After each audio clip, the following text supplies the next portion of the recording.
আশা করি তোমরা ভালো আছো। আজকে আরেকটা তোমাদের জন্য মজার ক্লাস নিয়ে আসলাম, যেটা হচ্ছে টেন্স। ইংলিশে আমরা জানি যে টেন্স অনেকেই আমরা টেন্সকে আমরা ভালোভাবে আয়ত্ত করতে পারি না। তো আমি মনে করি যে তোমরা যদি আমার সাথে এই ক্লাসগুলো কন্টিনিউ করো এবং কোনো যদি সমস্যা ফিল হয় তাহলে সেটা আমাকে কমেন্টে জানালে আমি সেটা ক্লিয়ার করব। আরেকটা বিষয় এখানে বলি, এই টেন্সের মূল থিমটা কি। আমরা যদি কেউ বলে টেন্স সম্পর্কে বলে, টেন্স সম্পর্কে বললে আপনি কি বলবেন? যে টেন্স মানে হচ্ছে কাল বা সময়, একটা কাল বা সময়। আমরা বলি কি টেন্স মানে হচ্ছে কাল বা সময়, এটা না? এই সময়, এখন টেন্স কাকে বলে? টেন্স কাকে বলে অর্থাৎ ক্রিয়ার কাল বা সময়কে বা কাজ করার সময়কে কাল বলে। ক্রিয়া যখন যে কোনো কাজ করার সময়কে আপনি যে কোনো কাজ করার সময় বা ক্রিয়ার যে প্রক্রিয়া যে কাজগুলো করে সেই কাজগুলো করার সময়কে টেন্স বলে। এখন টেন্স সাধারণত কত? টেন্স হচ্ছে তিন প্রকার। তাহলে প্রথমে হচ্ছে present tense, present past tense, future tense. Tense হচ্ছে তিন প্রকার। তাহলে টেন্স মানে হচ্ছে ক্রিয়ার কাল বা সময়, টেন্স এক কথায় শেষ। আপনাকে যদি জিজ্ঞেস করে যে টেন্স কত প্রকার, টেন্স হচ্ছে তিন প্রকার।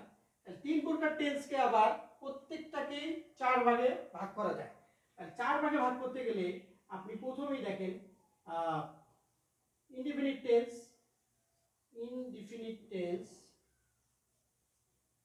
দুই হচ্ছে ইনডিফিনিট টেন্স, তারপর হচ্ছে কন্টিনিউয়াস টেন্স,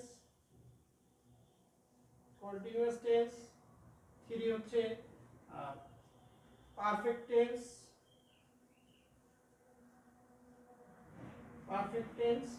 ফোর হচ্ছে পারফেক্ট কন্টিনিউয়াস টেন্স। তাহলে এই পর্যন্ত তোমরা দেখো তো তোমাদের বুঝতে কোনো সমস্যা? যদি টেন্স সম্পর্কে বলে এই কথাগুলো কি বলা যাবে কিনা? এই যে অবশ্যই বলা যাবে। তাহলে এই যে টেন্স মানে হচ্ছে সময় বা কাল বা ক্রিয়ার কাজের সময়কে বলা হয় টেন্স। এখন টেন্স মূলত তিন প্রকার। তাহলে তিন প্রকার টেন্সে হচ্ছে present tense, past tense, future tense. এই তিন প্রকার টেন্সকে প্রত্যেকটাকে চার ভাগে ভাগ করা যায়। তাহলে প্রেজেন্ট ইনডিফিনিট টেন্স এটা একটা, present continuous tense, present perfect tense, present perfect continuous tense. তাহলে চার প্রকার। আবার পাস্টের ক্ষেত্রে past indefinite tense, past continuous tense এবং past perfect tense, past perfect continuous tense. এভাবে চার ভাগে, তিন চারে 12 ভাগে ভাগ করা যাচ্ছে। তাহলে টেন্সে যদি আমরা আরো গভীরে যাই, আর গভীর আলোচনায় যাই, তাহলে প্রথমে আমাদের শিখতে হবে প্রেজেন্ট ইনডিফিনিট টেন্স। এই প্রেজেন্ট ইনডিফিনিট টেন্সের মূল কথা কি? যদি কেউ বলে যে আপনি বলেন তো প্রেজেন্ট ইনডিফিনিট টেন্সের মূল থিম কি, তখন আপনাকে বলতে হবে যে টেন্স যে কাজটা এখনই শেষ হয়েছে, কাজ এখনই শেষ হয় কিন্তু কখনো সমাপ্তি ঘটায় না। অর্থাৎ যে কাজটা চিরন্তন, যে কাজটা সবসময় হয়ে থাকে, হ্যাবিচুয়াল ফ্যাক্ট বা ঐতিহাসিক কোনো ঘটনা, হ্যাঁ, এক ঘটনাটা হয়ে গেল কিন্তু কখনো সেটা সমাপ্তি বা অসমাপ্তি কোনোটাই বোঝায় না। এইটাই হচ্ছে present indefinite tense. Present indefinite টেন্সের একটা জিনিস তোমাদেরকে বলি, সেটা হচ্ছে চিরন্তন সত্য, চিরন্তন সত্য, যেমন ইউনিভার্সাল ট্রুথ,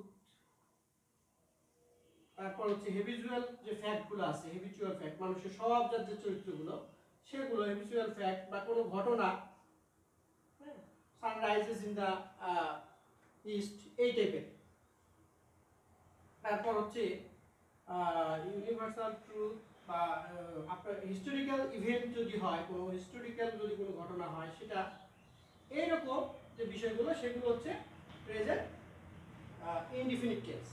তাহলে আমরা বুঝলাম কি, যেগুলো চিরন্তন সত্য, যেগুলো কার্যত এখনই ঘটতেছে মানুষের স্বভাবে, এবং হিস্টোরিক্যাল ইভেন্ট যেগুলো আছে। আর যে মূলত এটা বুঝতে হবে যে এখনই সমাপ্ত হলো কাজটা, কিন্তু মানে শুনে মনে হবে সানরাইজেস ইন দ্য ইস্ট, সূর্য পূর্ব দিকে উদিত হয়, এই জিনিসটা।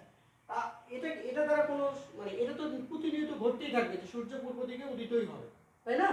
তাহলে তোমাদেরকে বুঝতে হবে যে জিনিসটা সমাপ্তি অসমাপ্তি ঘটায় না, অর্থাৎ যে জিনিসটা দ্বারা, যে কথা দ্বারা আমরা বুঝতে পারি যে এটা দ্বারা প্রতিদিনই তো সূর্য পূর্ব দিকে উঠবে, পশ্চিম দিকে অস্ত যাবে, এটা তো নিয়ম, তাই না? তাহলে এইরকম চিরন্তন সত্য, হ্যাবিচুয়াল ফ্যাক্ট এবং historical, Alexander won the city of Alexandria, এইরকম যে কথাগুলো আপনার চিরন্তন সত্য এবং ইউনিভার্সাল ট্রুথ, এই টাইপের যে কথা, যে বাক্যগুলো হবে সেগুলো প্রেজেন্ট ইনডিফিনিট টেন্সে হয়। এবং আরেকটা বোঝার বিষয় আছে, বাংলায় আমরা এ অ বা তে এই টাইপের যে শব্দগুলো আসে না, এই শব্দগুলো যদি কোনো ইয়েতে আসে তাহলে বুঝতে হবে এটা প্রেজেন্ট ইনডিফিনিট টেন্স। বিস্তারিত প্রত্যেকটা টেন্সের আলোচনা করা হবে, এবং প্রেজেন্ট ইনডিফিনিট টেন্স আজকে আমরা করলাম। নেক্সটে আমরা present continuous, present perfect continuous টেন্সের বিষয় নিয়ে আলোচনা করব। তো সবাইকে আজকের মতো এখানেই বিদায় জানাচ্ছি, তোমরা ভালো থাকো।